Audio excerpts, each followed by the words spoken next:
Here's 78 on 78. News Radio 78, WBBM, Chicago. The CBS Radio Mystery Theater presents...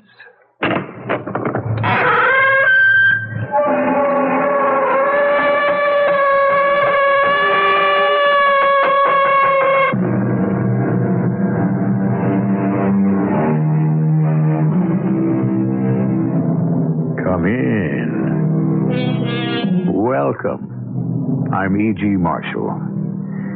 A man too careful of danger liveth in continual torment, goes an old proverb. But where do we draw the line between courage and rashness? In normal situations, we can rely on our common sense to guide us.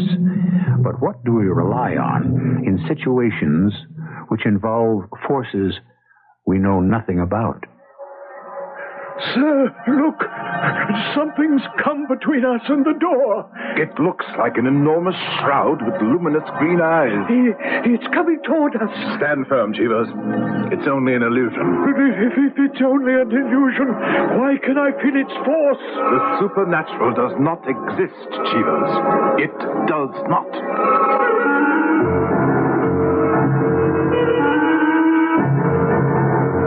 Our mystery drama, The House and the Brain, is based on a short story by the English writer Edward Bulwer-Lytton. It was adapted especially for Mystery Theater by Percy Granger and stars Gordon Heath. It is sponsored in part by Contact, the 12-hour cold capsule, and Buick Motor Division. I'll be back shortly with Act One. 1 p.m., July 12, 1979. In 24 hours, the Masada Plan will toll destruction for the world's 9 largest cities. The Masada Plan, a tense, terror-filled novel by Leonard Harris, presenting the ultimate solution to the turmoil of the Mideast. Only the beautiful, famous TV journalist Kate Colby can stop the Masada Plan. But first, she must betray the man she loves. Read the Masada Plan. In paperback from Popular Library. Take your contact. Take it now. Give your code to Contact. You've got a nighttime cold. Congestion is keeping you awake. You didn't take Contact, did you? We're so famous for all-day relief, you didn't think of us for nighttime. Wrong. Our 12-hour Contact capsule decongests all night long so you can get the rest and sleep you need. And sleep's a great healer. Give your code to Contact. Take only as directed. Here are some clues having to do with well-known mystery writers or fictional characters appearing in famous detective stories. Let's see how good a detective you are. First, a dog that figures prominently in a famous story involving a well-known fictional detective and his partner. Name the dog, the detective, the story, and the author. A famous fictional detective becomes involved with a snake in one of his early cases. Name the book, detective, and author. How did you do with those clues? Okay, here are the answers. First, Asta was the dog of Nick and Nora Charles in Dashiell Hammett's The Thin Man. Rex Stout introduced Nero Wolfe in his first published book, Fer de Lance. And here's one more clue. The best place in town for fun and fitness for the whole family. That one's easy. You don't have to be a detective to solve that one. All you need to do is open your telephone directory to YMCA. That's it, YMCA. The people who practically invented modern fitness techniques. Look them up soon.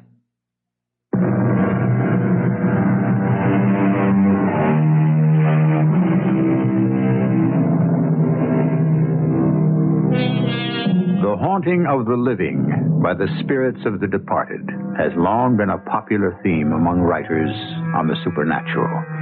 Edward Bulwer-Lytton, a 19th century English politician, added a most interesting tale to the genre. What makes his tale so absorbing, aside from his obsession with good and evil, a favorite theme with the Victorians of his day, is the theory he advances to explain the haunting of the particular house he deals with. And what makes his theory so absorbing is its plausibility. We're in the heart of 19th century London, in a fashionable residential area. Yes? There's a Mr. Blake to see you, sir. Blake. Oh, yes, Samuel Blake. Show him in, Cheevers. Very good, sir. Mr. Blake? Oh, thank you. Harold, I hope I'm not disturbing you. No, not at all. I was just relaxing from my morning lecture. What's wrong with you? You're white as a sheet. What on earth is the matter? Well, since I last saw you at the club, something very extraordinary has happened. You're going to think me quite ridiculous. As you know, my wife and I were in search of a furnished flat. Yes, I remember. Did you find one? Well, we thought we had. A large, comfortable-looking house on a quiet side street near Leicester Square. We let the rooms by the week and left after the third day. No power on earth could induce us to return. What happened? Well, I know your opinions on such matters, Harold, and I'm quite prepared to have you mock me, but the fact is, the house was haunted. But not in the usual sense. That is, we didn't see any ghosts and we didn't hear any noises. Well, then? What drove us away was an undefinable terror, which seized us whenever we passed by the door to a certain unfurnished room. Terror? But it was more than just a feeling. It was as if a force were emanating from the room, even when the door was closed. Had you any advance knowledge that the house might be haunted? You mean, were we subject to the power of suggestion? No. We had no prior inkling whatsoever. Still, it's possible it was simply your own fancy. No. For when we summoned the housekeeper, an elderly lady, she gave us the strangest smile and said, "You've stayed longer than any other lodger. They've been very kind to you." So she knew, and yet she lived there. She said she remembered the spirits from years ago, and she'd lived there not as a servant. And then she said something very odd. "I know there will be the death of me someday, but I don't care. I'm old and must die soon anyhow, and then I shall be with them and in this house still." If you give me the housekeeper's name and the address, there's nothing I should like better than to spend a night there.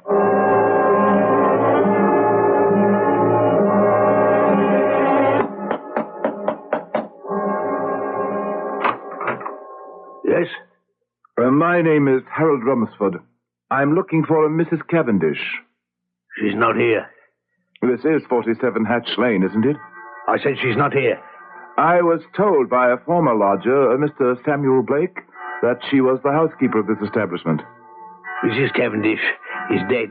Oh, I'm sorry to hear that. Then who are you? My name is Walter Garrison, sir. I'm the unfortunate owner of this property. May I inquire what were the circumstances of Mrs. Cavendish's death? What business is that of yours? I've heard this house is considered to be haunted. Yes, it is. I can't rent it. Can't even find a servant to keep it. I'm a scientist by profession, Mr. Garrison, but I've made a lifelong study of supernatural phenomena, and I'd be most obliged if I could hire your house for a night to examine it. Oh? Well, forgive me, Mr. Rumsford. Oh, yeah, Mr. Rumsford. I came here today to close it up for good. But if you think you might come up with an explanation for the hobgoblins that live here, I'd gladly put the house at your disposal. And rent, of course, is out of the question. If you'll give me the keys, I'll send my manservant round to select and prepare our rooms for the evening. You're obviously not impressed. Oh, I am indeed. But it is my belief, Mr. Garrison, that there is no such thing as the supernatural. Then how would you explain the forces which undoubtedly inhabit this house? These forces killed Mrs. Cavendish. She was found on her bed, her eyes wide open, and a look of terror frozen on her face. According to my friend Mr. Blake, she apparently knew something about these forces. Well, she seemed less frightened of them than most, yes? I should like to have talked to her. What can you tell me of her past? Nothing. Nothing more than she was once mistress of the house. But I can make inquiries if you think it might be helpful. It would indeed. For I'm convinced that with sufficient information, we could come up with a very rational explanation.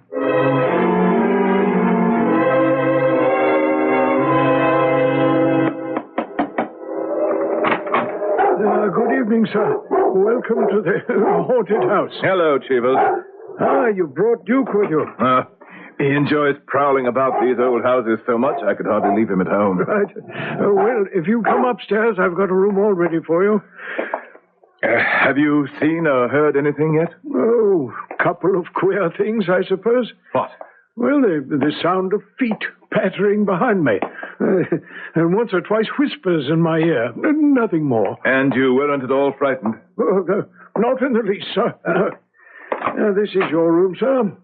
I've got a nice fire going to keep the night chill away. And where's your room? I chose the adjoining chamber, right through that door there. Good. Now, let's begin by having a look at the room which gave old Blake and his missus such a fright. Yes, sir. Just follow me. It's at the end of the hallway here. I've been down there once already. How did it seem? Quite harmless. You didn't feel anything? No, sir. Just a simple, vacant room. Here we are. That's odd. What's the matter? Well, I'm certain I left it unlocked.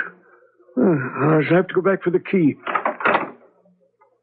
Did you see that? The door opened by itself. Obviously, we are being invited in to have a look round. Hold up the candle, Cheevers. Yes. Well, the room's quite bare. Where could the person who's playing these tricks hide? The walls seem quite solid. No hidden doors. Sir, the door closed. It's locked. We are trapped. I must say I'm beginning to imagine how Blake must have felt. Look. It opened again. Quickly, get out to the landing. I got a very distinct impression in that room, Cheevers. Sir? A sensation as if we were in the presence of a powerful force of evil. Sir, there's something else. What? In this room up here on the next landing. Quiet, you. What room is this we're going to? It was the housekeeper's. The room where she was found dead. In the drawer by her bed, I found 2 letters. I see they're both addressed to Mrs. Cavendish. Postmark date is 35 years old. Would that have been when she was mistress of the house? Probably, yes. Now, here's something both letters make reference to. Something that sounds very much like a crime. Listen. Don't let anyone be in the same room with you at night. You talk in your sleep. And in this one, even more interesting. What's done can't be undone. And I tell you, there's nothing against us unless the dead should come to life. And next to this, in the margin, written in a female hand, are the words, "They do." What was that? I don't... But, sir, look. In front of you. A hand. It's grasping the letters. The hand's disappeared, taking the letters with it. Are you all right? Something struck my arm. It's numb. Sir, there's another presence in this room. I can feel it. Hold steady, Cheevers. Look, the flame in my candle, it's beginning to flicker even though there's no draft. It's growing smaller. What's the matter with Duke? He must see something. He's cowering in terror. What happened? Oh, Duke, he's been flung against the wall, sir. He's dead. Dead? Are you sure? Yes, his neck is broken. What force could have caused it? I don't know. But we'd better get back to our rooms. Look, there's something coming between us and the door. I think that's your answer, Cheevers. An enormous shadow. Meant to terrify us. Do not give in. But its eyes, sir. Look at its eyes. They're green, shining like a serpent's. It's just a trick. A trick? It took the letters, didn't it? It struck your arm. It killed Duke. Look, it's coming toward us. Stand fast. I can't. This thing means to kill us. We must get out of this house as quickly as possible. Are you coming, sir? No. I'm going to stay until I find out what this thing is.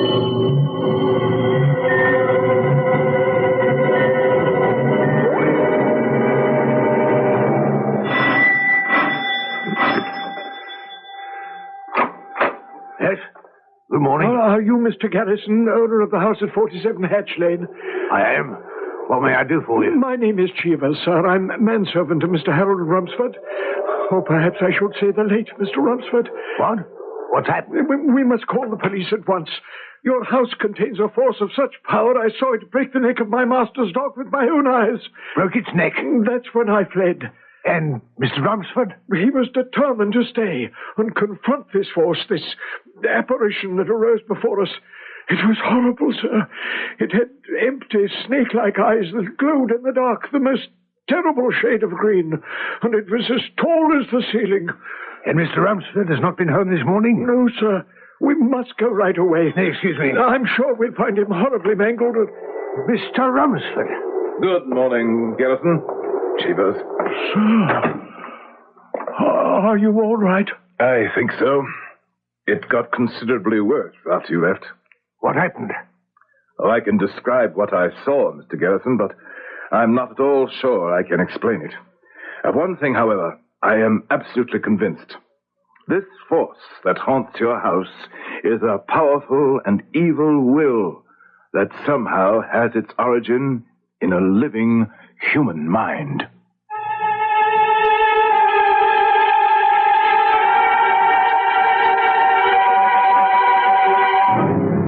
We have so little understanding of the full power of the mind. Are you aware, for example, that most of us use no more than 15% of our brain's total power? And that even a genius like Einstein used only 17%? What fantastic things might be achieved by a person who had the discipline to unleash the mind's complete force. And how terrifying if this person's mind preferred evil to good. I shall return shortly with Act Two. The 1978 Buicks, cars designed to make a whole lot of sense. A little science. But along with the innovation and logic, there's all the comfort and luxury people have always loved about Buicks. A little magic. From the Skyhawk and the amazing new Century and Regal, A little science. right up through the trim, lithe, full-size A Buicks. little magic. It's the kind of science that gives you the wizardry of smooth, even-firing V6 engines, cars that are trim but roomy, and the kind of magic that makes driving them fun. The 1978 Buicks. See them soon at your Buick dealer. They surely will have found you the amazing things you see. The cars they built, the ones that worked. How can such things be? Buick automobiles are equipped with GM-built engines produced by various divisions. See your dealer for A details. little science. Delta is ready when you are. When you are. Delta is ready to fly. Listen carefully, Chicago. This commercial could be worth about 20% off on your next flight to Memphis or New Orleans. That's what you save on Delta's night coach flights. The fare to Memphis is just $54. To New Orleans, $74. Delta has night coaches to Houston, too, for only $80. That's 20% less than regular day tourist. To cash in on these savings, carefully cut out this commercial. Or if you don't have scissors handy, just ask Delta or your travel agent for a Delta night coach flight. Then just cut out. Delta is ready when you are.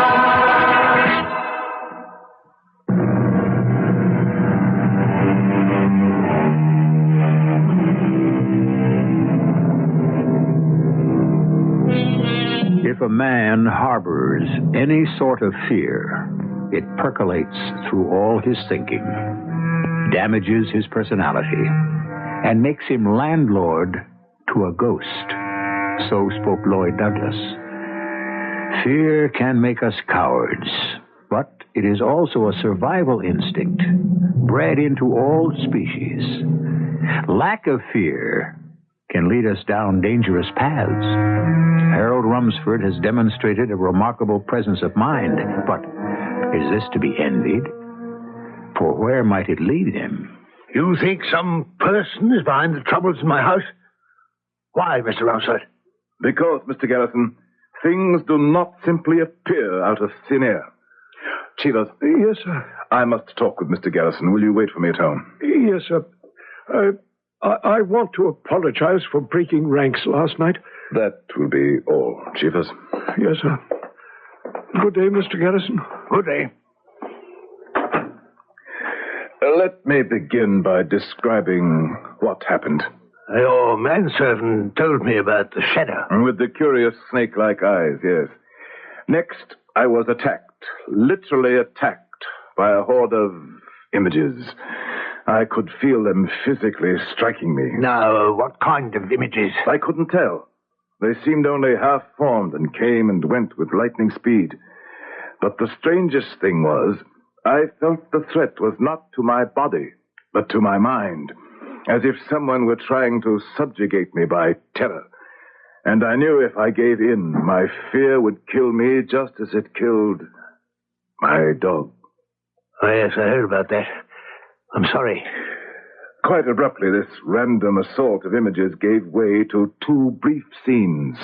In the first, I saw the apparitions of a young man and woman dressed in fashions popular 100 years ago.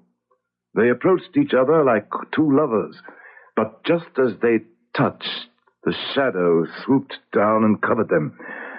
And when he drew back, they lay as if dead upon the floor. And the second scene? It was the phantom of an old woman, possibly Mrs. Cavendish. Why do you think that? Because she was reading two letters I'd found in her room that hinted of some crime. They'd been snatched from my grasp. As she read them, her face was transformed into a young woman's.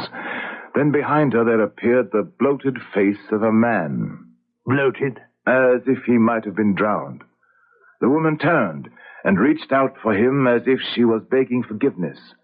But just then the shadow swooped down again, and when it withdrew, the figures had vanished. That's a remarkable coincidence. What is? You remember asking me to make inquiries about Mrs. Cavendish? Well, she was married to a rather strange man with an unsavory reputation, supposedly an American. They bought that house. Shortly afterwards, Mrs. Cavendish's older brother was found drowned, like the man in your second apparition. The crime referred to in the letters? Possibly. Foul play was suspected, though it couldn't be proven Mrs. Cavendish came into a good deal of money as a result of her brother's death. What happened then? The American husband took the money and vanished. Disappeared. The house fell to my uncle in lieu of payment of a loan. And from charity, he kept Mrs. Cavendish on as housekeeper. We may be onto something here. The mind, Mr. Garrison, is a powerful and mysterious organ. We have no idea what might be the ultimate range of its power. For example, it's been discovered recently that the basis for the brain's thought waves is electrochemical. Think of the implications. A brain, theoretically, could transmit thoughts over incredible distances. Thoughts powerful enough to kill old Mrs. Cavendish? Even if you're correct, why should a person want to do this? Why does an evil person want to do anything? I don't know, Garrison.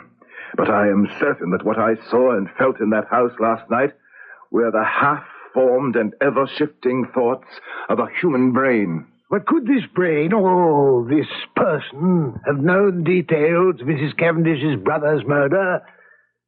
Presumably, the only two who knew about it were Mrs. Cavendish and her husband. Whatever became of Mr. Cavendish? No one knows. After his disappearance of the brother's money, he was never seen or heard from again. Well, I cannot answer your doubts. My theory is obviously incomplete. There's nothing that can be done to save my house? No. I think that wherever the haunting force comes from, its receptacle within the house is the small, unfurnished room on the second floor. I noticed that room is an addition and not part of the main body of the building. It could be removed. And you believe that if I did that... You would cut the telegraph wires from the source, so to speak, and be left with as pleasant a house as any in London. Cheevers and I will assist you. I think the house simply ought to be locked up permanently. What is there to lose? It will give me the chance to test my theory and possibly restore the value to your property. Very well. A small enough expense, I suppose. We'll engage some workmen in the morning.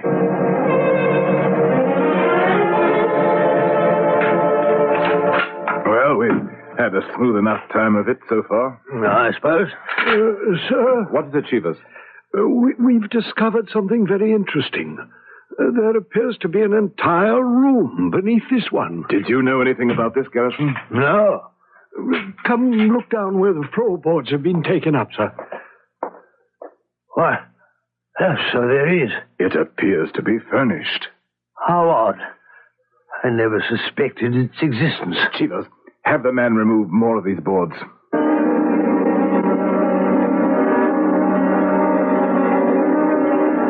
This room has obviously been sealed off for some time. The furniture's 100 years old. Sir? Yes, Cheevers. Look at this.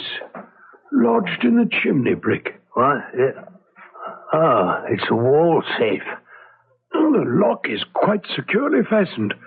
Do I have your permission to force it? Mr. Garrison? Well, yes, by all means. What do you find in there, officer? Several small bottles filled with liquid, a small iron rod, and 3 rocks. Rocks? Yes. Crystal, amber, and lodestone. Well, those are hardly such valuable rocks as to warrant their being locked in a safe. I don't believe they were locked up for their value, Garrison. Think for a moment. What do crystal, amber, and lodestone have in common? Well, I don't know. They all possess electrical properties. They are excellent conductors of current, as is the liquid in these vials. Well, that supports your theory that the forces might be telepathically transmitted. What else is in here? Well, look here. Wrapped in a sheet of paper. A man's portrait in miniature. He has a most striking countenance. In Ramsford. I know this man. You do? How? Where? In India. He was a Frenchman by the name of de Roca. A more ruthless man I've never known. Just to look at him made me shiver. He attempted to foment a rebellion against the Rajah of Pradesh and was banished. And what became of de Roca? I don't know. How long ago was this? When I was in the Foreign Service. Perhaps 20 years. But the date of the portrait is 1765. That would be 100 years ago. I could swear it was the same man. I could never forget that face. It's most odd, Garrison, because I was about to say that I, too, have seen this face before. Where? In another painting. A portrait much larger than this one. In the house of a collector recently. It was the portrait of a nobleman, a Lord Shillingford, who lived some 200 years ago. He was a dissipated wretch who died trying to escape the law. Except for the fact that the fellow in this picture is perhaps a half-dozen years older than Shillingford, I could swear the same person sat for both paintings. And my only qualm with this portrait's resemblance to de Roca is this fellow is perhaps a half-dozen years younger. Yet the time span is nearly 2 centuries. Remarkable coincidence, I'd say. What's that? Cheevers, what are the workmen doing? Nothing, sir. The whole room is trembling by itself. Quickly, break those vials and throw those rocks from the safe over the wall. Rumsford, I wonder if we oughtn't to leave off this enterprise. We should be all right now. The eyes of this man in this miniature painting, they're almost hypnotic. And their shape, like a serpent's. Like the shining, hollow, green eyes of the shadow that menaced you last night? Yes. I wonder who this person is. There's a clasp on the back. There's an inscription. Mariana, to thee, be faithful in life and death, to Jack Tarbuck. What? I know that name. Tarbuck was a scoundrel who made a sensation in London a century ago and was forced to flee the country on the charge of murdering his mistress and his rival within the walls of his own house. That could be the first of the two scenes I witnessed last night. The death of the two young lovers. Yes, it certainly could. Because the house Jack Tarbuck lived in was this one. You're sure? Yeah, I remember my uncle telling me. Hey, look. There's something written on the paper the miniature was wrapped in. It's in Latin. On all that it can reach within these walls, living or dead, works my will. Accursed be this house, and restless the dwellers therein. So, all these years, this house has been haunted by the ghost of a jealous, jilted lover. Have you got a match? Oh, yes, I believe so. Burn this paper. There goes the anathema. Up in smoke. Well, Garrison, let us hope your house will now be safe to live in once again.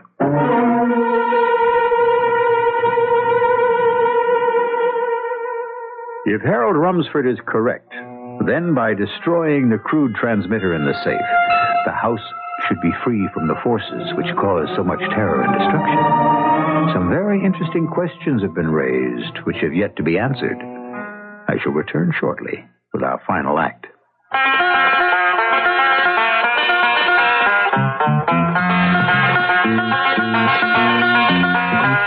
Your lung association says smoke's not just your affair. That smoke screen that you puff around pollutes non-smokers' air. It's bad for kids and older folks with lungs not up to par. It's damaging for you, of course, but your smoke travels far. Your lung association says please keep this thought in mind. It's double damage all around and doubly unkind. So try to kick the habit and give everyone a break. Please do it for your life and breath and everybody's sake. Your lung association and you know that cigarettes are a breathing hazard. Smokers, please don't add that extra offense. Give us a break for life and breath. I'm E.G. Marshall, host of the Mystery Theater. One of my favorite authors, Ernest Hemingway, defined guts as grace under pressure. However, if you have high blood pressure, even Hemingway would have agreed that there's absolutely no way in this world or the next that you can simply tough it out. You see, controlling your blood pressure is not just a question of staying calm or getting your emotions under control. High blood pressure is a physical problem. The pressure of your blood inside your arteries is too high. You need to treat it every day, often with medication, to get it down and keep it down. So if you have high blood pressure, please remember to treat it every day, whether you're performing under great pressure or basking in the Bahamas way or listening with trepidation to the Mystery Theater. A message from the National High Blood Pressure Education Program. This is WBBM Chicago. News Radio 78. It's 5.5 minutes after 11 o'clock, 28 degrees at Midway.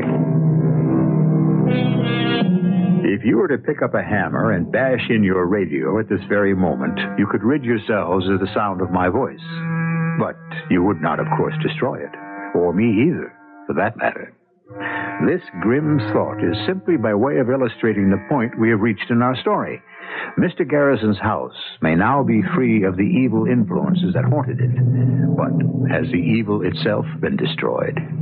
Can it be destroyed? Where does it come from? And what power does it still have? Garrison, your valet told me I'd find you up here. Oh, Romsford. I was just admiring the view of the square from the second-floor parlor here.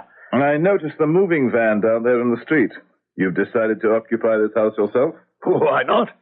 In the 3 weeks since we destroyed those rooms, there hasn't been so much as a creaky floorboard in the whole place. Tarbuck's ghost seems to have departed, once and for all. You still think it was just a ghost? Don't tell me you still maintain it was some sort of emanation from a living brain. I do.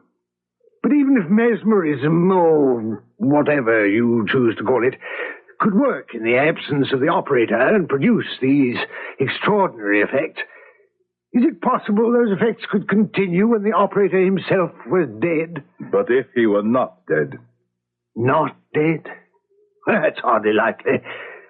That room was walled up 100 years ago. Tarbuck was middle-aged then. If he were alive today, he'd have to be 150. I wonder what Mrs. Cavendish's American husband looked like. Well, you're out of luck there. I gather he wasn't the kind to have his portrait painted. Well, why? You think he, too, might have had the same serpentine eyes and hypnotic countenance as the others? No, I tell you, those resemblances are merely coincidental. Good Lord. Huh? What's the matter? Look, down there in the street, that person talking to the moving men. His face, it's the face in the miniature. Yes, the face of Daroka. Scarcely a day older than when I knew him in the Rajah's court 20 years ago. Rumsford, where are you going? I must confront that man before he escapes. Be careful. Rumsford, are you all right? Did you catch up to him? Yes. But as I drew alongside him, he glanced at me with such a gaze, I lost my voice. You said nothing? What was I to say? That he resembled a dissolute nobleman of 2 centuries past? And a murdering charlatan? Oh, you're Mr. Daroka. It would have been an outrageous impertinence. Well, perhaps we can still catch him. No. I saw him get into a carriage and drive off. I've missed my chance. Did you ask your movers what he said to them? Yes. He wanted to know who was now living in this house.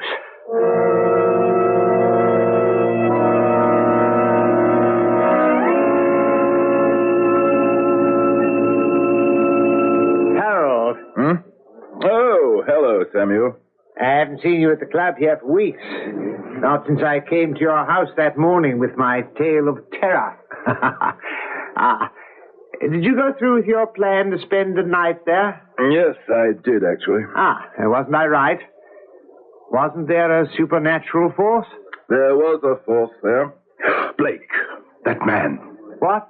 The gentleman who just entered on the far side of the lounge. It's he again. Pardon? Oh, yes. Fancy, I didn't know he was in town. Do you know him?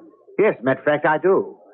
He's a most remarkable person. I met him last year in Damascus. What can you tell me about him?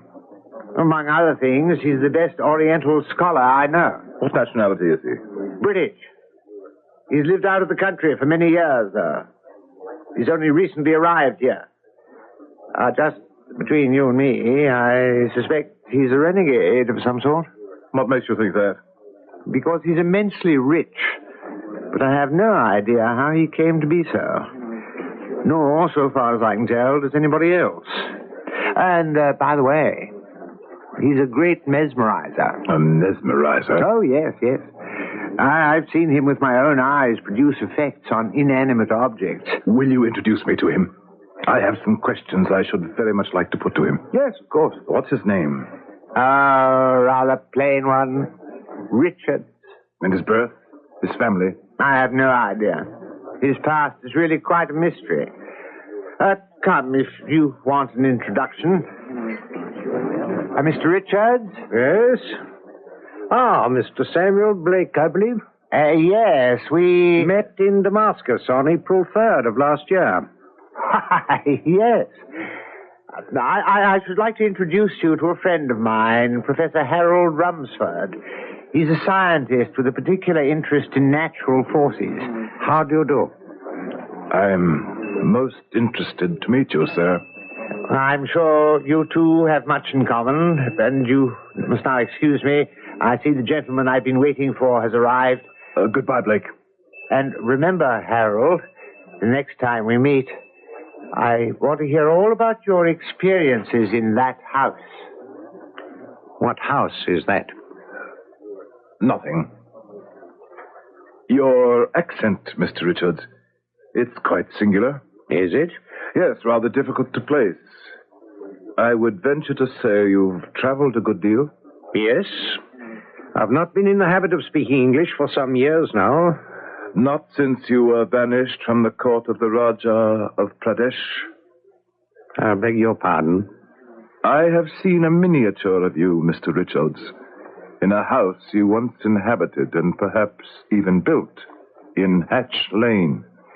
You passed by that house this morning. Look at me, Mr. Romsford. No, you shall not attempt to hypnotize me. I have been a student of life and nature, and there are some questions I am determined to ask you. I sense you're a highly intelligent man. That may prove important to me. Therefore, I concede you the privilege you seek. What would you ask? What is the ultimate power of the human will? What is the ultimate power of thought? Think, and in an instant you're in China. True, but my thought has no power in China. It may have. A simple thought may alter the whole condition of a country, may it not? What is a law but a thought? Thought does have power, Mr. Romsford. But does it have the power to revive the thoughts of the dead? Or to survive death itself? I decline to answer. Then it is possible that intense evil in an intense will, aided by certain scientific means, may produce extraordinary effects.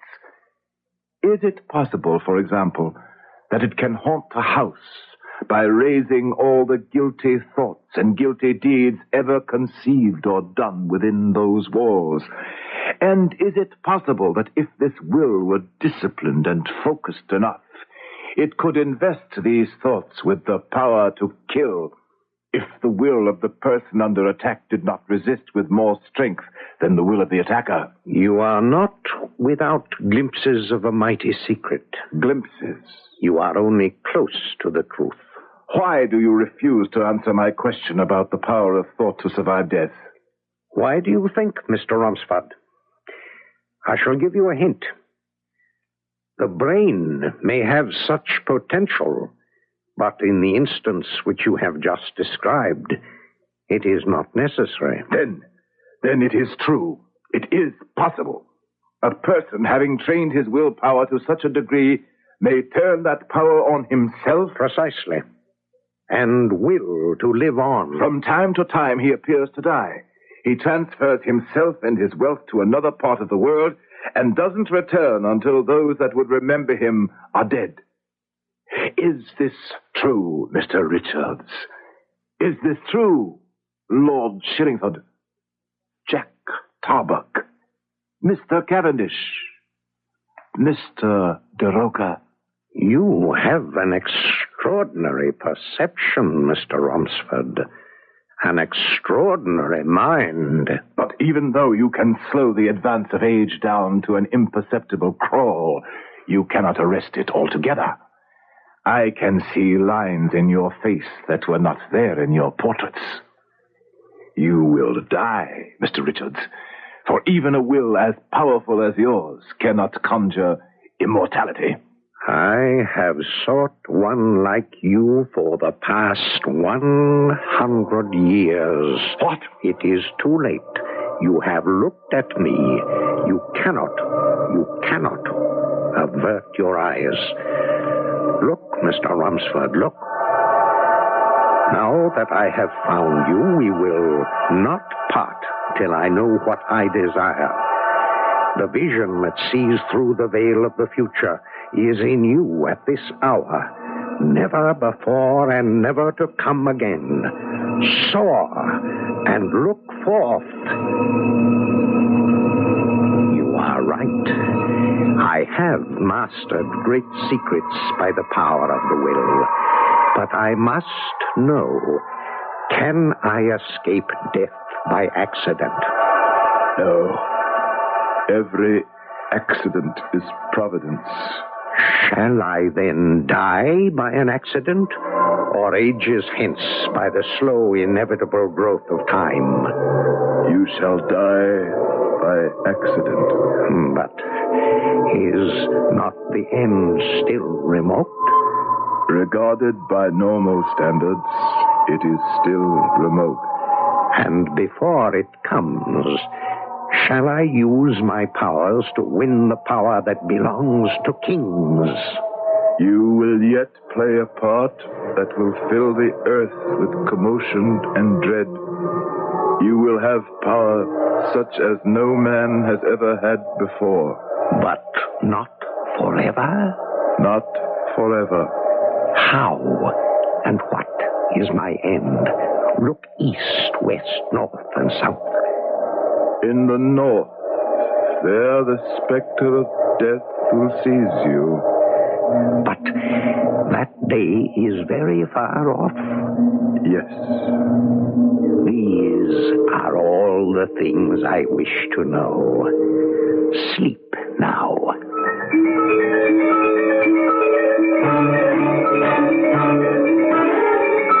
Harold! Harold, wake up. What happened?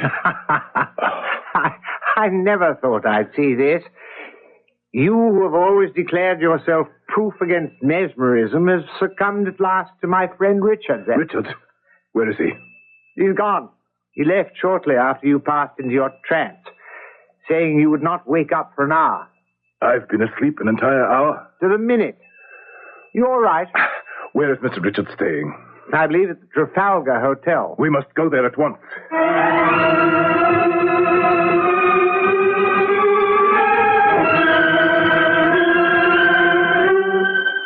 Well? The clerk said he's gone. He returned 20 minutes ago, paid his bill, and left. Is it really so urgent that you find him? It is absolutely imperative. He left instructions which steamship should receive his baggage. If we hurry, we can catch the next train to Southampton. Excuse me, are you the gentleman who was asking for Mr. Richards? Yes, I am. He said you might be coming by, so he asked me to deliver this note to you. Thank you. Thank you very much.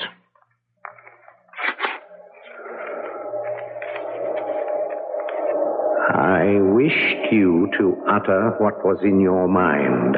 You obeyed. I have therefore established power over you. For 3 months from this day, you can communicate to no one what has passed between us.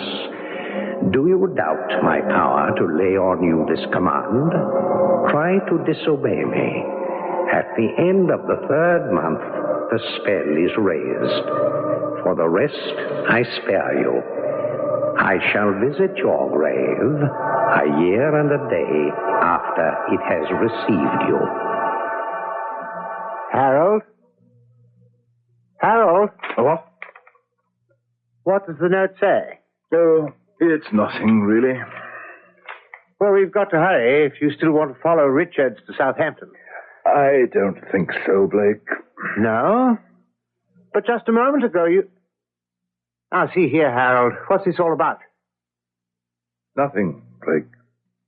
It's not really all that important, after all. Who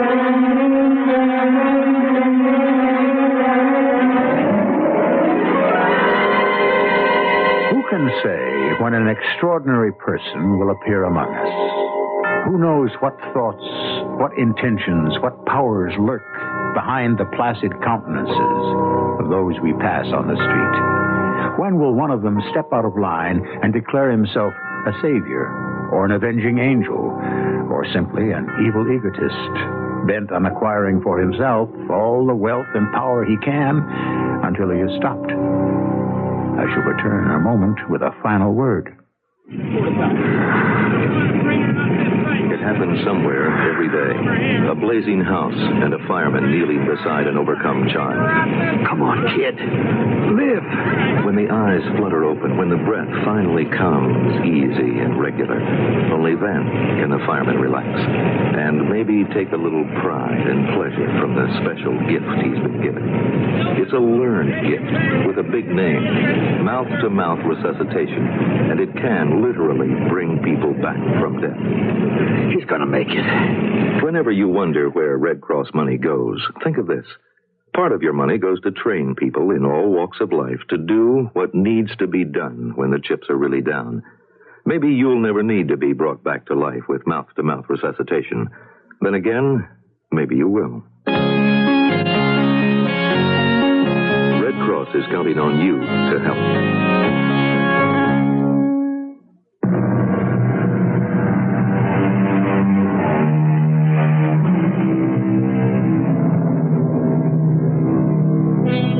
The power of suggestion is a potent force indeed. Think, and in an instant, you are in 19th century London, the setting of our story.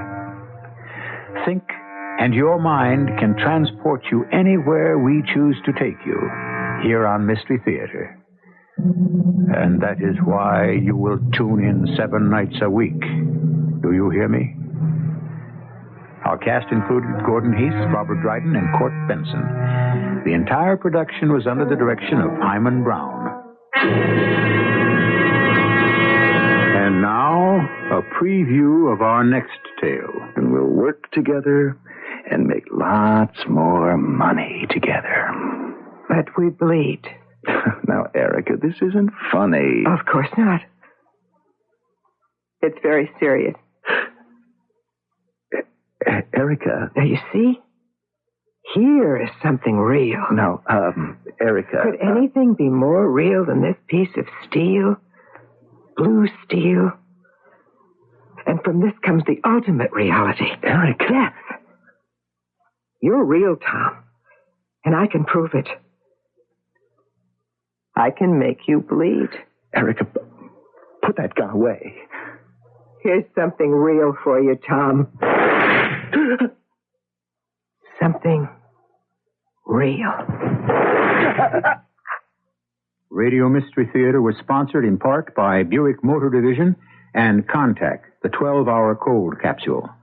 This is E.G. Marshall inviting you to return to our Mystery Theater for another adventure in the macabre. Until next time, pleasant dreams.